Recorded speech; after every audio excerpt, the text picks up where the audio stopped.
The biggest thing for us, for the public, long or strong, get gone. That's the biggest one that we need everybody to know.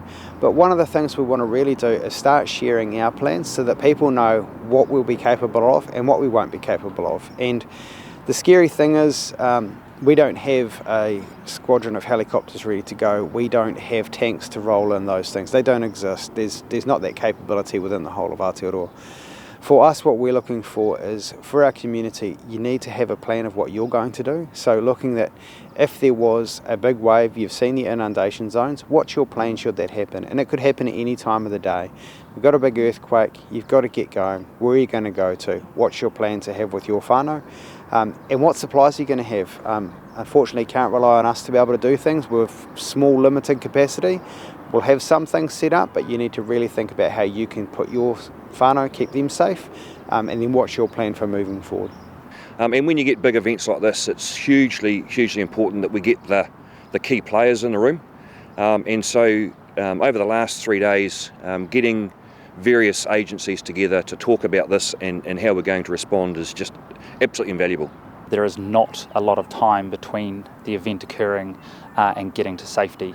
And that's probably the biggest thing I've taken so far from today in the workshop, is the need to look at that public education and ensure that the residents of Gisborne and the wider region understand that the threat is real and that they have no time to ignore natural warning signs, because at the end of the day technology can fail. Whilst those processes are there and they're robust, they need to understand the natural warning signs because it may save their life at the end of the day. You know, we learnt a lot yesterday around the Hikurangi earthquake and what damage that could cause to the tairawhiti, including the tsunami thereafter. And I think when we understand our region, we understand where there are risk points, and so I think what's really important is firstly you need to look after yourself and your family, but then we need to have a coordinated effort in looking after each other and saving lives. There's always something you learn. Yeah, I've done a lot of events. I've been, if you like, in some respects fortunate to have been involved in some of the larger events in New Zealand's history. Pike River, the Christchurch earthquakes, the mosque attacks. Also involved in things such as White Island, Whakaari White Island response there.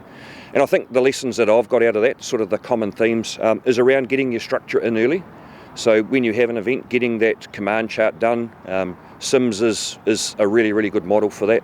So getting the structure in early. So the last couple of days we've talked about what that structure might look like, what are the critical functions that we've got to get up and running, and then establishing the command really early.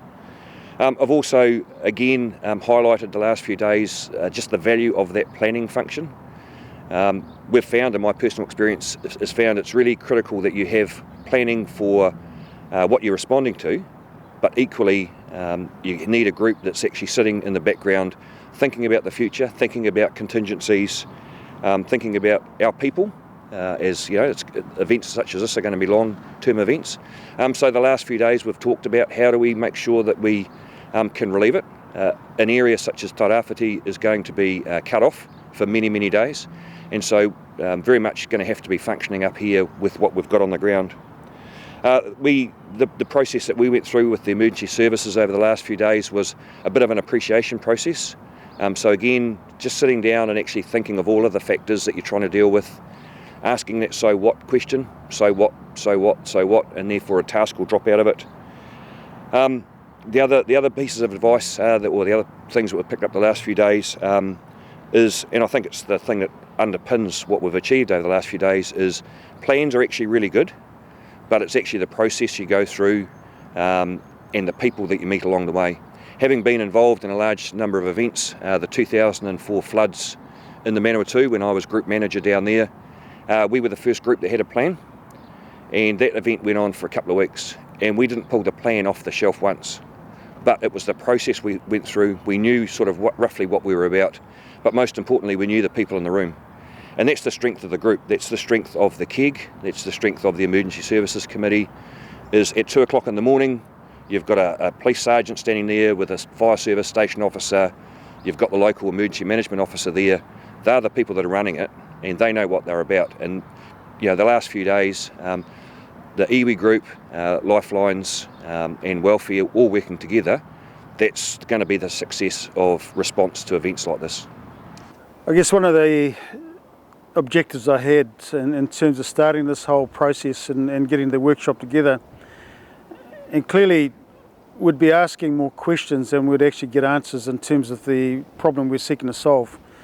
I could say we've successfully done that, but equally what we have now is a very retrospectively looking back in terms of what the group's achieved, and the clarity around what we need to produce is certainly far better. It sets us up far better really in terms of what we'll be kicking off in the new year. So I'd actually think as a region, having had and run this activity in the way we've managed to get everyone together, with both national, regional and even international expertise chipping in for this, it's a excellent outcome in terms of what we've got to work with in terms of product. And what I need to do now is actually the mahi for 2023 will be to produce a detailed plan for this region that will connect every aspect of who we had in that room over the course of the 3 days. If something happened tonight, we're going to be so much better placed than we were 3 days ago.